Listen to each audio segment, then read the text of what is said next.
চিকিৎসা না পাওয়ায় আরজি করে এক যুবকের মৃত্যু হয়েছে, অভিযোগ এমনটাই। আর এই ঘটনার পরই আন্দোলনরত চিকিৎসকদের বার্তা দিয়েছেন অভিষেক বন্দ্যোপাধ্যায়।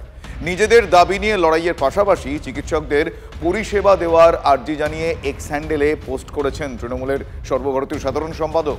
রোগী পরিষেবায় গাফিলতির ভুল খবর ছড়িয়ে আবার এই আন্দোলনকে দমানোর চেষ্টা হচ্ছে, এভাবে জুনিয়র চিকিৎসকরা আবার সেই এক্স হ্যান্ডেলের পাল্টা দাবি করেছেন।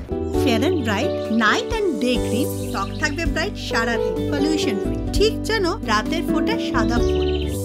সারাদিন হ্যাপি ব্রাইট স্কিন। কোন্নগরের বেঙ্গল ফাইন মোড়ে দুর্ঘটনায় জখম হন এক যুবক। গুরুতর অবস্থায় শ্রীরামপুর ওয়ালশ হাসপাতালে তাকে নিয়ে যাওয়া হয়।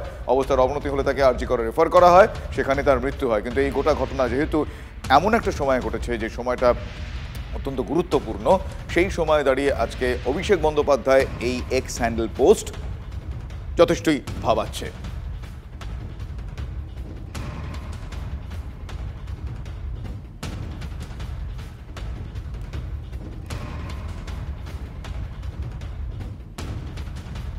ওই যুবককে যখন নিয়ে আসা হয় সেই সময়কার ছবি আপনাদের আমরা দেখাচ্ছি।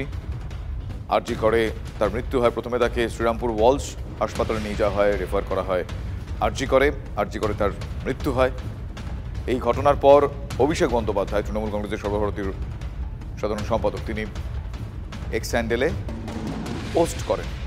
পোস্ট করে তিনি চিকিৎসকদের উদ্দেশ্যে বলেন যে আন্দোলন তাদের দাবি, সেই দাবি এক জায়গায় থাকুক, কিন্তু এক্ষেত্রে এই ধরনের ঘটনা যেন না ঘটে। কিন্তু চিকিৎসকরা তারা বলছেন যে এই সময় দাঁড়িয়ে একটু মোড় ঘুরিয়ে দেওয়ার চেষ্টা, একটু ফোকাস নড়িয়ে দেওয়ার চেষ্টা। এক্স্যাক্টলি তারা কি বলছেন তাদের মুখ থেকে শুনুন। আমরা এও দেখতে পাচ্ছি রোগী পরিষেবার গাফিলতির বিষয়ে ভ্রান্ত খবর ছড়িয়ে আন্দোলনকে দমন করার প্রচেষ্টা চলছে। সাধারণ মানুষকে বিভ্রান্ত করে রোগী ও স্বাস্থ্যকর্মী সকলের জন্য সুরক্ষিত হাসপাতালের দাবিতে আন্দোলনরত জুনিয়র ডাক্তারদের বিরুদ্ধে রোগীদের মধ্যে মিথ্যা প্রচার করে আমাদের আন্দোলনকে ভেঙে দেওয়ার এই রকম ঘৃণ্য প্রচেষ্টাকে আমরা তীব্র নিন্দা জানাই। এই গোটা বিষয় নিয়ে রাজনৈতিক চাপানুতর শুরু হয়েছে। রাজনৈতিক ব্যক্তিত্বরা কি বলছেন, কুণাল ঘোষ কি বলছেন, একবার শোনাবো আপনাদের।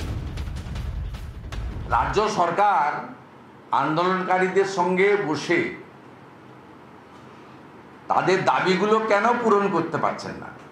তারা তো কোনো রাজনৈতিক দাবি রাখেনি এখন অবধি, আমি শুনিনি। তাদের ডিমান্ডগুলো অনেকটা অ্যাডমিনিস্ট্রেটিভ। তা অ্যাডমিনিস্ট্রেটিভ ডিমান্ডগুলো তো মেনে নিলেই সমস্যার সমাধান হয়।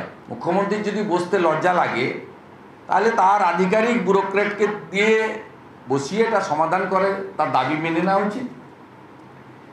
আর সেকেন্ড থিং হচ্ছে, জুনিয়র ডাক্তারদের আন্দোলনটাকে কিছুতেই থামাতে পারছে না, আর মহালয়া এখনো অনেক দিন বাকি আছে, তাই এটাকে কালিমা লিপ্ত করার জন্য এই বিষয়গুলো আনা হচ্ছে।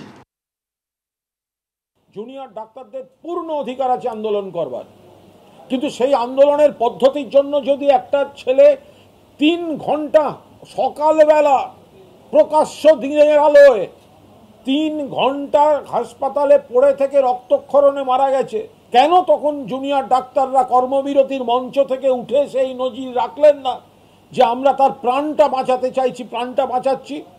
তার পরিবারের কথা ভাবুন, চোখের সামনে দেখলো ছেলেটা মারা গেল।